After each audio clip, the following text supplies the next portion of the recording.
Hello, എല്ലാവർക്കും നമസ്കാരം. ഞങ്ങളുടെ പുതിയ എപ്പിസോഡിലേക്ക് സ്വാഗതം. ആം, ഇന്ന് ഞങ്ങളൊരു വെബ് സീരീസിനെ ചുറ്റിപ്പറ്റിയാണ് സംസാരിക്കാൻ ആഗ്രഹിക്കുന്നത്. ആ വെബ് സീരീസിന്റെ സ്റ്റോറി ടെലിങ്ങോ അല്ലെങ്കിൽ റിവ്യൂ ഒന്നും അല്ല. അതിന്റെ ഒരു വിഷയം, ഒരു ടോപ്പിക് ഉണ്ട്. അതിനെപ്പറ്റി ഒന്ന് രണ്ട് കാര്യങ്ങൾ പറയാൻ വേണ്ടിയാണ്. അതെ അതെ, ഒരു 2 ദിവസത്തിന് മുമ്പ് ഞങ്ങളൊരു വെബ് സീരീസ് കണ്ടിരുന്നു. ഭാമ. അത് ബേസിക്കലി അത് കാണാൻ കാരണം നിവിൻ പോളിയും രജിത് കപൂറും ഉള്ളത് കൊണ്ട് അത് കാണാമെന്ന് വിചാരിച്ചു. പക്ഷെ അതിനെപ്പറ്റി പറയുന്നത് ഇതൊരു ശരിക്കും ഒരു റിയൽ സ്റ്റോറി തന്നെയാണെന്നാണ് പറയപ്പെടുന്നത്. ശരിക്കും ഇത് റിയൽ സ്റ്റോറി ആണോ? എനിക്ക് അറിയില്ല. അതിന്റെ പ്രൊഡ്യൂസേഴ്സും അതിന്റെ സംവിധായകനും റൈറ്ററും സംവിധായകനും ഒരാളാണ്, PR അരുൺ. അവരൊക്കെ പറയുന്ന റിയൽ സ്റ്റോറിയാണ്. പിന്നെ ചിലതൊക്കെ റിവ്യൂവിലും പറയുന്നുണ്ട്. പക്ഷേ അത് ശരിയായിരിക്കും. കാരണം ഈ PR അരുൺ എന്ന് പറയുന്ന സംവിധായകൻ, ഈ ഫൈനൽസ്, നെല്ലിക്ക പോലുള്ള മൂവിയിലെടുത്ത സംവിധായകൻ, ഈ പുള്ളിയുടെ തുടക്കം എന്ന് പറയുന്നത്, കരിയർ തുടങ്ങുന്നത് ഒരു മെഡിക്കൽ റെപ്പായിട്ടാണ്, ഫാർമസ്യൂട്ടിക്കൽ ഇൻഡസ്ട്രി. അപ്പൊ അതുകൊണ്ടായിരിക്കും ആ പുള്ളിയുടെ ജീവിതാനുഭവത്തിൽ നിന്നുള്ള ഒരു റിയൽ സ്റ്റോറി ആയിരിക്കാം എന്ന് നമുക്ക് വിശ്വസിക്കാം ശരിക്കും. പക്ഷെ അത് കാണാനുണ്ട്. ആ സീരീസിന്റെ ടോട്ടലി ഉള്ള ഒരു ഓതന്റിക് ആയിട്ടുള്ള ഒരു കഥ പറഞ്ഞത്. അതിന് പിന്നെ ആ വിഷയം അറിയാവുന്ന ഒരാൾ പറയുന്ന പോലെയാണ് ചിത്രം എടുത്തിരിക്കുന്നത്. അപ്പൊ അത് അങ്ങനെ ആയിരിക്കാം. പക്ഷെ എനിവേ, നമ്മളിവിടെ അതിന്റെ പറഞ്ഞ പോലെ അതിന്റെ ഒരു വിഷയമാണ് നമ്മൾ ആഗ്രഹിക്കുന്നത്. കാര്യം ഈ അരുണിനെ പോലെ തന്നെ ഒരു മെഡിക്കൽ റെപ്പായിട്ടുള്ള ഒരു കഥാപാത്രമാണ് നിവിൻ പോളി ചെയ്യുന്നത്. അപ്പൊ നിവിൻ പോളി ഇവിടെ ഇതിലൊരു ട്രെയിനി ആയിട്ട് ജോയിൻ ചെയ്ത് ഒരു പ്രൊഡക്റ്റ് ലോഞ്ച് ചെയ്ത് ആ പ്രൊഡക്റ്റ് വിറ്റ് അതിൽ ഭയങ്കരമായിട്ട് ടാർഗറ്റ് എക്സീഡ് ചെയ്ത ഒരു പെർഫോമൻസ് ഒക്കെ കാണിച്ചിട്ടാണ് പുള്ളിക്ക് അവിടെ കരിയറിൽ മുന്നോട്ട് പോകാൻ പറ്റുന്നത്. പക്ഷെ ആ സമയത്താണ് ഈ പ്രൊഡക്റ്റുമായിട്ട് ബന്ധപ്പെട്ട് കുറെ പ്രശ്നങ്ങൾ ഉണ്ടാവുകയും പുള്ളിയുടെ സെയിൽസിനെ ബാധിക്കാനും താഴെ പോവുകയും പിന്നെ അങ്ങനെ അതാണ് അത്. ഞാൻ അങ്ങോട്ട് പോകുന്നില്ല. ഇന്നത്തെ പ്രധാന വിഷയം എന്താണെന്ന് വെച്ചാൽ ഈ പർട്ടിക്കുലർ പ്രൊഡക്റ്റ് പുള്ളി ഇത് ലോഞ്ച് ചെയ്ത് വിജയകരമായി. പക്ഷെ ഓൾ ഓഫ് എ സഡൻ ഈ പ്രൊഡക്റ്റ് ഈ കമ്പനി നിർത്തിവെച്ചു. അപ്പം അത് പുള്ളിയുടെ കരിയറിനെ ബാധിച്ചു. പുള്ളി ആ പ്രൊഡക്റ്റ് ആയിരുന്നു പുള്ളിയുടെ മെയിൻ ആയിട്ടുള്ള സെയിൽസ് എന്ന് പറയുന്നത്. അപ്പൊ അത് ബാധിച്ചു. അങ്ങനെയുള്ളൊരു പ്രശ്നമ്പോഴാണ് ഈ പ്രൊഡക്റ്റ് ആദ്യമായിട്ട് പ്രിസ്ക്രൈബ് ചെയ്ത ഒരു ഗൈനക്കോളജിസ്റ്റ്, നമ്മുടെ ശ്രുതി രാമചന്ദ്രൻ അവതരിപ്പിക്കുന്ന ഒരു ഡോക്ടർ ജാനകി. ആ കഥാപാത്രം പുള്ളി നെവിന്റെ കഥാപാത്രം വിനോദ് എന്ന് പറയുന്ന കഥാപാത്രത്തെ വിളിക്കുകയും അന്നൊരു കാര്യം പറഞ്ഞു. അതായത് ഈ പ്രൊഡക്റ്റ് ഉപയോഗിച്ചിട്ടുള്ള സ്ത്രീകള് അവർ പ്രഗ്നന്റ് ആവുമ്പോൾ കഴിക്കാൻ വേണ്ടിയുള്ള ഒരു ഇതാണ്, ഒരു പ്രൊഡക്റ്റ്, ഒരു മെഡിസിനാണ്, ടോണിക് വാട്ടർ. സോ അത് കഴിച്ച അവർക്കുണ്ടായ കുട്ടികൾക്കെല്ലാം കോമൺ ആയിട്ട് ജൂലിയൻ ഡയബറ്റിക്സ് കണ്ടെത്തി എന്നുള്ളതാണ്. അത് എല്ലാവർക്കും ഉണ്ടെന്നുള്ളതാണ്. അത് ഈ മരുന്ന് കഴിച്ചവർക്കാണ് ഉള്ളത്. അപ്പൊ അങ്ങനെ വന്നപ്പം അത് വിനോദിനെ അറിയിക്കുക. അയാൾ ആദ്യമൊന്നും അതത്ര വലിയ വിശ്വസിച്ചില്ല. അപ്പൊ അതിന് പിന്നൊരു ഇൻവെസ്റ്റിഗേഷൻ ഒക്കെ നടത്തി അങ്ങനെ മുന്നോട്ട് പോവാണ്. അപ്പൊ ഇതിനിടയ്ക്ക് പല സംഭവങ്ങളും നടക്കുന്നുണ്ട്. ഈ വിനോദ് എന്ന കഥാപാത്രം, അതായത് നവിന്റെ കഥാപാത്രം ഒടുവിൽ ഇതിനു വേണ്ടി ഫൈറ്റ് ചെയ്യുന്ന, ഇതിനുവേണ്ടി ഫൈറ്റ് ചെയ്യുകയും അതിന് അഗൻസ്റ്റ് ആയിട്ട്, അതായത് ഈ കോർപ്പറേറ്റ് അൺഎത്തിക്കൽ പ്രാക്ടീസുകൾക്ക് വേണ്ടി ഇത് ചെയ്യുകയും അതിന്റെ കൂടെയുള്ള പ്രവർത്തിച്ച ഈ ഡോക്ടർ ഗൈനക്കോളജിസ്റ്റ് ഇവർക്കൊക്കെ വരുന്ന ഓരോ ത്രട്ട്, ഈ ഡോക്ടർ ആണെങ്കിൽ ഒരു അപകടത്തിൽ മരണപ്പെടുന്നു. ആ മരണത്തിന് മുമ്പേ നിവിനെ കൊല്ലാൻ വേണ്ടി ശ്രമിക്കുന്നു. അങ്ങനെ പലവിധമായ പ്രശ്നങ്ങൾ, പലർക്കും ഭീഷണി, പല അപകടങ്ങളും മരണങ്ങളും ഒക്കെ ഉണ്ടാകുന്ന ഒരവസ്ഥ. അപ്പം ഇതെല്ലാം ഉണ്ടാകുന്നതിന് മുമ്പ് ഒരു പർട്ടിക്കുലർ എപ്പിസോഡ്, ഒരു സീനുണ്ട്. ആ സീനാണ് ഞങ്ങൾ ഇവിടെ പറഞ്ഞു തീർക്കാൻ ആഗ്രഹിക്കുന്നത്. അതായത് ഈ നിവിൻ എന്ന കഥാപാത്രം അതിന്റെ സിഇഒമായിട്ട് ഒരു കൂടിക്കാഴ്ചയുണ്ട്. അപ്പൊ ആ കൂടിക്കാഴ്ചയില് ചേരേണ്ട കാരണം എന്ന് വെച്ചാൽ, നിവിൻ ഈ ഫൈൻഡിങ്സ് ഒക്കെ വെച്ചിട്ട് അതിനിങ്ങനെ അലിഗേഷൻ പല ഉള്ളത് ഈ ഡോക്ടറുടെ ഫീഡ്ബാക്കും ഒക്കെ വെച്ചിട്ട് ഒരു മെയിൽ അയക്കുന്നുണ്ട് കമ്പനിക്ക്. അപ്പൊ അതിനെപ്പറ്റി സംസാരിക്കാനാണ് എന്നാണ് പുള്ളി വിചാരിച്ചത്. പക്ഷെ പുള്ളി ഇവിടെ കരിയർ പ്രൊമോഷൻ അങ്ങനെയുള്ള സംസാരിക്കാൻ വേണ്ടി, അതൊരു പുള്ളിയെ വായർപ്പിക്കാൻ വേണ്ടിയുള്ള ഒരു ശ്രമമായിട്ടാണ് എനിക്ക് തോന്നിയത്. കാര്യം അവിടെ ഒരു ലോഞ്ച് നടന്നപ്പം കുറെ പ്രൊമോഷൻസ് പ്രഖ്യാപിച്ചെങ്കിൽ അത് പറയാതെ ഇത് പ്രത്യേകമായിട്ട് ആണ് ഈ CEO നേരിട്ട് പറയുന്നത്. അപ്പൊ അത് ഈ പുള്ളിയുടെ വായടപ്പിക്കാൻ വേണ്ടിയുള്ള ഒരു ഗിഫ്റ്റ് പോലാണ് തോന്നിയത്. അപ്പൊ ആ സമയത്ത് നിവിന്റെ കഥാപാത്രം ഈ സിഇയോട് ചോദിക്കുന്നു, ആം, ഈ മെയിൽ അയച്ചതിന്റെ കാര്യം ചോദിക്കുമ്പോൾ ആ മെയിൽ കിട്ടിയ കുഴപ്പമില്ല, അതൊക്കെ ഞങ്ങൾ മാനേജ് ചെയ്തു, that's not a very simple thing. അപ്പം ഞാൻ ചോദിക്കുന്നു, ഇത് ശരിക്കും നേരത്തെ അത് ഈ പ്രൊഡക്റ്റ് പ്രശ്നമുണ്ടെന്ന് അറിയാമായിരുന്നു ചോദിച്ചു. പ്രശ്നമുണ്ടെന്ന് അറിഞ്ഞുകൊണ്ടാണ് ഇത് നിർത്തിയെന്ന് പറഞ്ഞു. അപ്പൊ നേരത്തെ അറിയാമായിരുന്നു എന്ന് ചോദിച്ചു. അപ്പൊ പറഞ്ഞു യെസ്, നേരത്തെ അറിയാമായിരുന്നു. അപ്പം പുള്ളി പറഞ്ഞു, അപ്പം പുള്ളിക്ക് ഭയങ്കര പെർപ്ലക്സ്ഡ് ആയി. അപ്പം ഈ CEO പറയുന്നുണ്ട്, ഈ ഇതിന്റെ ഇത് അറിഞ്ഞുകൊണ്ട് നിർത്തിയെങ്കിലും ഈ പ്രൊഡക്റ്റ് ഇപ്പം കഴിച്ചവർക്ക്, പിള്ളേർക്ക് അവർക്കുണ്ടായ കുട്ടികൾക്ക് ഈ ഡയബറ്റീസ് ഉണ്ടായെങ്കിൽ ആ ഡയബറ്റീസിനെ ചികിത്സിക്കാൻ ഞങ്ങളുടെ മരുന്നുണ്ട്. ഞങ്ങളാണ് ഇവിടുത്തെ ഏറ്റവും വലിയ ഇൻസുലിൻ പ്രൊഡ്യൂസേഴ്സ്. ഇനി ഇൻസുലിൻ കഴിച്ചു കഴിഞ്ഞ് പിന്നെ അത് കുറെ മറ്റൊരു സ്റ്റേജിലേക്ക് ആകുമ്പോൾ അതിനുള്ള മരുന്ന് ഞങ്ങൾക്കുണ്ട്. അത് കഴിഞ്ഞ് കാർഡിയാക് അറസ്റ്റ് പോലുള്ള പ്രശ്നങ്ങൾ ഉണ്ടാവുന്നെങ്കിൽ അതിന് ഉള്ള മരുന്നുണ്ട്. പിന്നെ അതുപോലെ സെപ്സിൻ സ്റ്റേജിലേക്ക് വരുവാണെങ്കിൽ അതിന് മരുന്ന്, അങ്ങനെ പറഞ്ഞു പോവാണ്. അപ്പം പുള്ളി പറഞ്ഞ ഇതാണ് ഞങ്ങളുടെ ബിസിനസ് മോഡൽ. അതായത് ഒരാളിനെ ലൈഫ് ലോങ് അവരുടെ മെഡിസിനെ അടിമയാക്കി വെക്കുക എന്നുള്ള ഒരു സ്കാമാണ്, അല്ലെങ്കിൽ ഒരു മാഫിയയുടെ ഒരു ഒരു ഒരു അൺഎത്തിക്കൽ, അല്ലെങ്കിൽ എന്താ പറയുന്നത്, വളരെ അണ്ടർവേൾഡുകളുടെ ഒരു സ്ട്രാറ്റജിയാണ്. നമ്മൾ ചോദിക്കും ഇത് ഭയങ്കര ഒരു നോബൽ ബിസിനസ് ആണെന്ന്. പക്ഷെ എത്ര നീചമായിട്ടാണ് അവരിത് പറയുന്നത്. വളരെ വളരെ കൂളായിട്ടാണ് പറയുന്നത്. ഒരു ഗ്രൂപ്പ് ആൾക്കാരെ രോഗികളാക്കിയിട്ട് ജന്മം മുതൽ കോളിലേക്ക് അവരെ അവരുടെ മെഡിസിന് അടിമകളാക്കുന്ന ഒരവസ്ഥ, അതാണ്.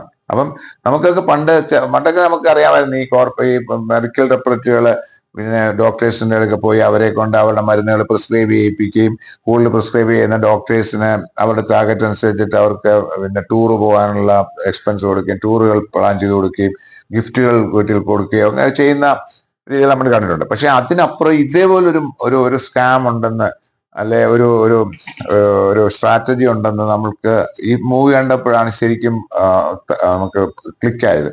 അപ്പം ഇത് റിയൽ സ്റ്റോറി ആണെങ്കിൽ ഇത് തന്നെ ആയിരിക്കുമല്ലോ മറ്റുള്ള ഫാർമസ്യൂട്ടിക്കൽ ഇൻഡസ്ട്രീസും കോമ്പറ്റീറ്റേഴ്സും ഒക്കെ ചെയ്യുന്നത്. ഇത് ഇതിന്റെ കാര്യമല്ല, പലതിലും അത് ഉണ്ടാവും. അപ്പൊ അത് എന്തുമാത്രം ഭീകരമായ ഒരു അവസ്ഥയാണ് അത് ആക്ച്വലി. ഇത് ചിലപ്പം എന്താ പറയുന്നത്, ഇത് കാണുമ്പോൾ നമുക്ക് ആക്ച്വലി ഇത് ഇനി എങ്ങനെ മരുന്ന് കഴിക്കുമെന്ന് തോന്നിപ്പോകുന്ന ഒരു അവസ്ഥയാണ്. അങ്ങനെ ഭീകരമെന്നുള്ള, അങ്ങനെ പേടിപ്പിക്കുക എന്നുള്ളതല്ല, അല്ല മരുന്ന് കഴിക്കാറുണ്ടെന്നുള്ളതല്ല. പക്ഷെ അതിന്റെ ആ ഇത് അവര് പറഞ്ഞത് നമ്മളൊരു അവരുടെ മോഡൽ, ബിസിനസ് മോഡലാണ് ഇത് ആക്ച്വലി. മറ്റുള്ളവരെ രോഗികളാക്കിയും, അതായത് ഇപ്പൊ ഇത് പറയുന്ന പോലെ തന്നെ ഇതുപോലെ ആയിരിക്കും മറ്റുള്ള മെഡിസിൻസുകൾ കൊടുക്കുമ്പോൾ അതിന് സൈഡ് എഫക്ട്സ് ഉണ്ടാവും. ആ സൈഡ് എഫക്ട്സിന് വേറെ മരുന്നുകൾ ഉണ്ടാവും. അങ്ങനെ ഒരു ആൾക്കാരെ, അവരുടെ ഇരകളെ അല്ലെ കസ്റ്റമേഴ്സിനെ അവരുടെ ഒരു സ്ഥിരം കസ്റ്റമർ ആക്കി മാറ്റുക, അത് മൾട്ടിപ്ലൈ ചെയ്യുക എന്നുള്ളതാണ് അവരുടെ സ്ട്രാറ്റജി. സ്വന്തം അണത്തിക്കൽ ബിസിനസ് പ്രാക്ടീസ് ആണ്. ഈ പറഞ്ഞ പോലെ തന്നെ ഈ ഫാർമസ്യൂട്ടിക്കൽ ഇൻഡസ്ട്രിയിൽ മാത്രമല്ല ഈ അൺഎത്തിക്കൽ പ്രാക്ടീസ് നടക്കുന്നത്, മറ്റ് ഇൻഡസ്ട്രിയിലും ഇത് ഉണ്ടെന്ന് തന്നെയാണ്. കുറെ എന്താ പറഞ്ഞ ഈ ഹെൽത്ത് ഇൻഡസ്ട്രിയിൽ നമ്മൾ നോക്കാവുന്നുണ്ടെങ്കിൽ, ഹെൽത്ത് കെയർ ഇൻഡസ്ട്രിയിൽ നോക്കാവുന്നുണ്ടെങ്കിൽ പിന്നെന്താണ് എത്രയോ ഓർഗൻസ് മാറ്റുന്ന തട്ടിപ്പ് കേസുകളൊക്കെ നടക്കുന്നു. അതുപോലെ പലയിടത്തും ഇതിന്റെ ഒക്കെ അതെ. അപ്പൊ ഇതിന്റെയൊക്കെ ആക്ച്വലി ഇങ്ങനെയൊക്കെ ചെയ്യുന്നത് ശരിക്കും പറഞ്ഞാൽ ഇന്നസെന്റ് ആയിട്ടുള്ള ആൾക്കാർക്കാണ് ഈ പ്രോബ്ലം. മീൻസ് അവരെയാണ് ബലിയാടാക്കുന്നത്. ഈ പറഞ്ഞ ഈ കേസിലെ ജനിച്ചു വരുന്ന കുട്ടികളെ അന്ന് മുതൽ അവരെ രോഗികളാക്കുകയാണ്. അവരുടെ എല്ലാ ലൈഫ്, ടോട്ടൽ ലൈഫ് നമ്മൾക്കറിയില്ലല്ലോ. ഇപ്പൊ നമ്മൾ ഹോസ്പിറ്റലിൽ പോകുന്നു, അല്ലെ ഡോക്ടേഴ്സ് തരുന്ന മരുന്ന് സാധാരണക്കാരെന്താണ്, അവരത് പേടിച്ച് അത് വാങ്ങിച്ച് കഴിക്കും, അല്ലെ? പിന്നീടാണ് ഓരോന്നിനും അത് കഴിച്ചുകൊണ്ട് പിന്നെ നെക്സ്റ്റ് ഫോളോ അപ്പിന് ചെല്ലുമ്പോഴാണ് നിങ്ങൾ ഈ പ്രശ്നമുണ്ട്, അതുകൊണ്ട് ഞാൻ അടുത്ത മെഡിസിൻ കഴിക്കും. അപ്പൊ അടുത്ത ഫോളോ അപ്പ് മാത്രം ചിലപ്പോ over A period of time ആയിരിക്കും അതിന്റെ എഫക്ട് ഉണ്ടാകുന്നത്. അപ്പൊ അവിടെ ചെല്ലുമ്പോ പിന്നെ ആ ഡോക്ടർ ചിലപ്പോ അവരെ കിഡ്നിക്ക് പ്രശ്നം വരുമ്പം പിന്നെ അത് ലിവർ ആകും, ലിവർ വരുമ്പോ ലങ്സ് ആകും, അങ്ങനെ ഓരോന്നും ഇത് ശരിക്കും കഷ്ടം തന്നെയാണ്. അതെ. ഇപ്പൊ ഇത് പറഞ്ഞ പോലെ ഈ ഹെൽത്ത് കെയർ ഇൻഡസ്ട്രിയിലും മെഡിക്കൽ ഫീൽഡിലും മാത്രമല്ല എല്ലാ ഫീൽഡിലും ഉണ്ട്. കാര്യം കോർപ്പറേറ്റുകൾ ഇപ്പൊ നമ്മൾ നോക്കിക്കഴിഞ്ഞാൽ ഇപ്പൊ എയർലൈൻസ് ഇൻഡസ്ട്രിയിൽ നമ്മളിത് കണ്ടതാണ് ഇൻഡിഗോയുടെ ആ രീതി. അതായത് അവിടുത്തെ ഫ്ലൈറ്റ് ചാർജ് കൂടുന്ന, അതിനു മുമ്പ് അവരെ എന്തുമാത്രം ആ സേഫ്റ്റി മെഷേഴ്സിനെ കോംപ്രമൈസ് ചെയ്യാൻ വേണ്ടിയാണ് അവർ ഇതെല്ലാം കാണിച്ചതും ഇതെല്ലാം ചെയ്തതും അതിപ്പോഴും റിലാക്സ് ആക്കി കുടിപ്പിച്ചതും. അതപ്പം ഈ സേഫ്റ്റിക്ക് വേണ്ടിയാണല്ലോ ഈ റൂൾസ് കൊണ്ടുവന്നത്. അത് വേണ്ടാന്ന് അത് തൽക്കാലം റിലാക്സ് ചെയ്യുമ്പോൾ ആ റിലാക്സ് ചെയ്ത സമയമെല്ലാം ഈ സേഫ്റ്റി അത് ബാധിക്കുന്നില്ലേ? എന്നിട്ട് ആ ഒരു സമയം ഉപയോഗിച്ചിട്ട് എയർലൈൻസുകൾ മുഴുവന് എന്താണ് ചാർജ് കൂട്ടി ആൾക്കാർക്ക് യാത്ര ചെയ്യാൻ വരാത്തൊരവസ്ഥയിലാക്കി. പണ്ടുണ്ടായതിന്റെ ഡബിൾ അത് ഒരു ആ സമയങ്ങളിൽ ആ ക്രൈസിസ് നടന്ന സമയത്ത് 5-10 ഇരട്ടി വരെ ഉണ്ടായിരുന്നു. പിന്നെ ഗവൺമെന്റ് ഒരു ക്യാപ്പ് കൊണ്ടുവന്നുകൊണ്ടാണ് ഇപ്പോഴും. പക്ഷെ ഇപ്പോഴും അത് നേരത്തെ ഉണ്ടായിരുന്നതിനേക്കാളും ഒരു ആവറേജിനേക്കാളും ഡബിളും ത്രിബിളും ഒക്കെ ഉണ്ട്. സോ ഇതൊക്കെ അൺഎത്തിക്കൽ ബിസിനസ്. അത് നമ്മുടെ ഏത് മേഖല, ഇപ്പൊ ഫുഡ് ഇൻഡസ്ട്രി നോക്കിക്കാതെ അത് എന്തൊക്കെ ഫുഡാണ് പ്രിസർവേറ്റീവ്സ്, അതുപോലെ നമ്മുടെ അതുപോലെ ഫുഡ് ഇപ്പം വെജിറ്റബിൾസ് പോലും നമുക്ക് വിശ്വസിക്കാൻ പറ്റത്തില്ല. നോൺ വെജ് ആയാലും ഈ പ്രോസസ് ഫുഡ് ആയാലും. ഈ ഗ്രേപ്സ് ഒക്കെ ഇങ്ങനെ ഇപ്പൊ കഴിക്കാന്ന് പറയുമ്പോ നമ്മൾ നേരിട്ടങ്ങ് കഴിക്കും. ഇപ്പൊ അങ്ങനെ വല്ലതും കഴിക്കാൻ പറ്റുമോ? വെള്ളത്തിനകത്തിട്ട് പിന്നെ വേറെ എന്താ മഞ്ഞപ്പൊടി ഇടണം, അതിടണം, എത്ര അത് തന്നെ ഇട്ടാൽ തന്നെ നമുക്ക് ടെൻഷനാ ഇത്. അപ്പൊ അങ്ങനെ എല്ലാ മേഖലകളിലും ഇപ്പൊ നമ്മുടെ ചില യൂറോപ്യൻ യൂണിയൻ രാജ്യങ്ങളിലൊക്കെ ഈ കോർപ്പറേറ്റുകളെ അവർ നിലയ്ക്ക് നിർത്തും. ഇപ്പം ഫാർമസ്യൂട്ടിക്കൽ ഇൻഡസ്ട്രി ആണെങ്കിൽ അവരുടെ ഡ്രഗിന് വേണ്ടിയുള്ള അപ്രൂവൽ കൊടുക്കുന്നതൊക്കെ ഭയങ്കര സ്ട്രിഞ്ചൻ ടെസ്റ്റുകളും മറ്റോ ചെയ്തിട്ടാണ്. മനസ്സിലായില്ലേ? അതുപോലെ ഓരോ മേഖലകളിലും അവർക്ക് ഉണ്ട്. ഇപ്പൊ സോഫ്റ്റ്വെയർ ഇൻഡസ്ട്രിക്ക് തന്നെ നമുക്കറിയാം ഈ US-ലും യൂറോപ്യൻ യൂണിയനിലും ഒക്കെ ഈ ഗൂഗിളിനെയും മൈക്രോസോഫ്റ്റിനെയും ആപ്പിളിനെയും ഒക്കെ എത്രമാത്രം അവർ ഓരോന്നിനും പെനാൽറ്റി കൊടുത്തിട്ടുണ്ടെന്നുള്ളത് ഓരോ റൂളുകളുണ്ട്. അമേരിക്കയിലൊക്കെ ആയാലും അമേരിക്കയിലെ ഡ്രഗ് ഇൻഡസ്ട്രി അപ്രൂവൽ എന്നൊക്കെ പറയുന്നത് ഭയങ്കര സ്ട്രിഞ്ചൻ ആണ്. പക്ഷെ ഇവിടെ എനിക്ക് തോന്നുന്നില്ല അങ്ങനെ ഒരു സ്ട്രിഞ്ചൻ റൂൾസ് ഉണ്ട്. ഉള്ള റൂൾസ് പോലും എല്ലാവരും വയലേറ്റ് ചെയ്യാണ്. ഇപ്പം തന്നെ ഈ എയർലൈൻസ് നമ്മൾ കണ്ടതല്ലേ, ഗവൺമെന്റ് ഇതിനു വേണ്ടി ഉണ്ടാക്കി അതവർ വയലേറ്റ് ചെയ്തപ്പം അവരുടെ മുമ്പിൽ മുട്ടുകൊടുത്തി അവർക്ക് റിലാക്സ് ചെയ്ത് കൊടുത്തു. ഇനി അത് പെർമനന്റ് ആയിട്ട് റിലാക്സ് ചെയ്ത് കൊടുക്കുമോ എന്ന് നമുക്കറിയത്തില്ല. അവർ സമയമൊക്കെ കൊടുത്തിട്ടുണ്ട്. പറഞ്ഞു എന്ന് പറഞ്ഞാൽ ഈ corporate world unethical business practice ആണ് പലയിടത്തും ചെയ്യുന്നത്.